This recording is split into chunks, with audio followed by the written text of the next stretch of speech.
Hello, thank you so much for taking the time to watch this video.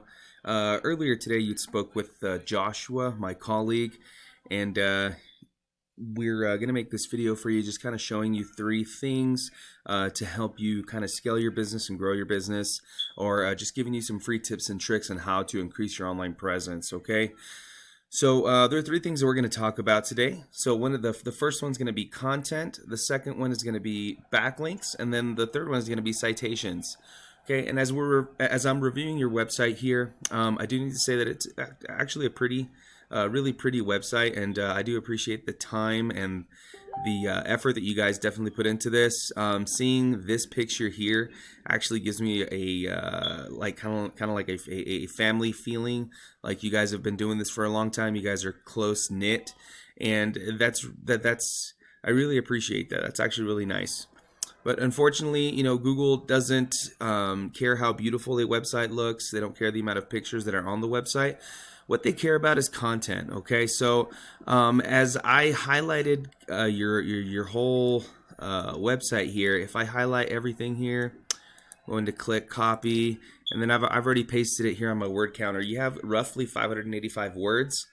So a dominant website, a powerful website, has anywhere between 15 and 2,000 words on it, okay, with relevant keywords, okay, and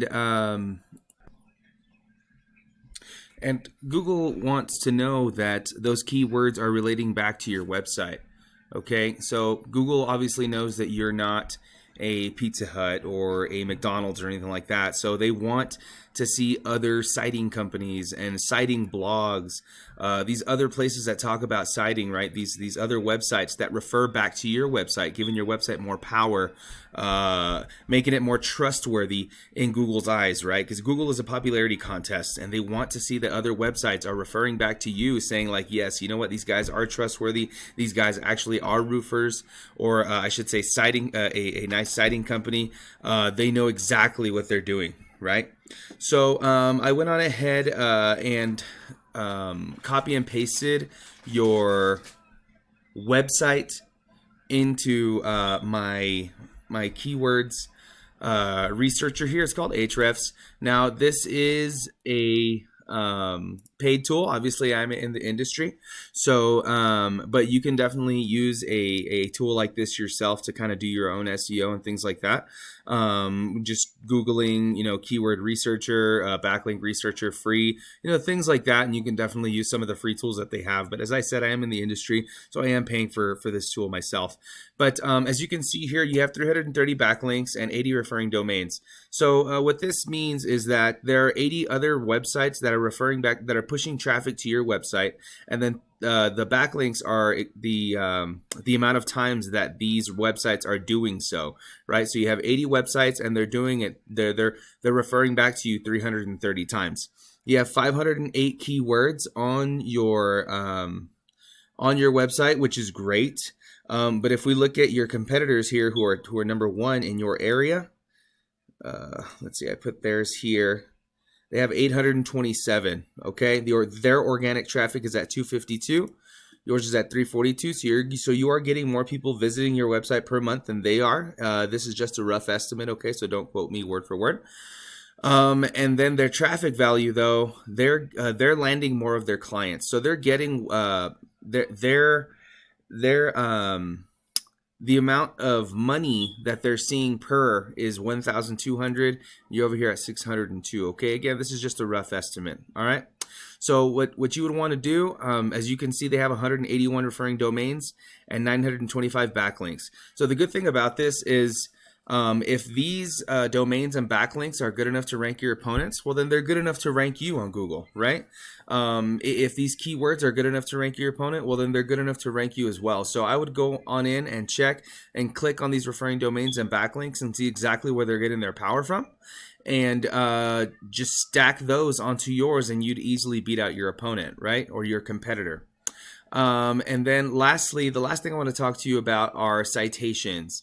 And I know for a fact that your citations are pretty well, I guess, right now, only because you guys are showing up here in the map pack, and this is where all the traffic goes to, obviously, right? Whenever you're in a new town, in a new city, you definitely want to use this map pack, right? I generally don't scroll all the way down here if I'm looking for something. If I'm traveling somewhere, I don't go to the second or third page of Google, right? I usually just stick to the map pack because I feel like those are the most trustworthy, right?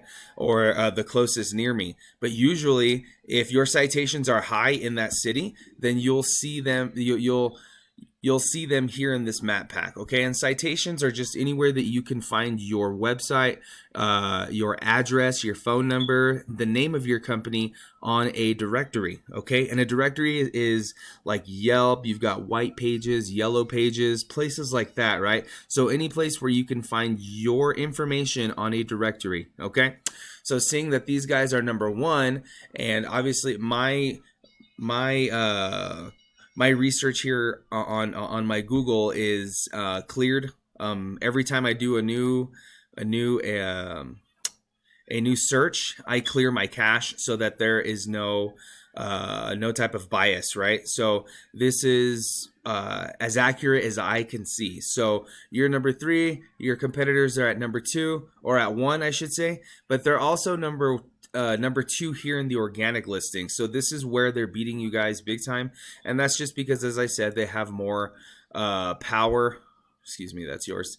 They have more power coming from their referring domains and their backlinks. Okay, so obviously there's a few things you can do, right? As I said, you can up your content, just kind of getting more words on your homepage or your landing page of your website. You would research your competitors' backlinks and just kind of stack those onto yours. And then also you would see where your competitors are getting their citations from, and you would want to utilize those for yourself as well. And then with all that, you'd be number 1 in Austin for citing and painting, right? So you're probably wondering, what you should do for now, right? Well, I mean, you can take this advice and kind of use it on your own to get your business to where you want to be. Or I'm obviously in the industry. You could definitely reach out to me, and we can see what we can do about getting you started to making you number 1 in Austin. Once again, thank you so much for taking the time to watch this video. I really appreciate your time, and you guys have an amazing day.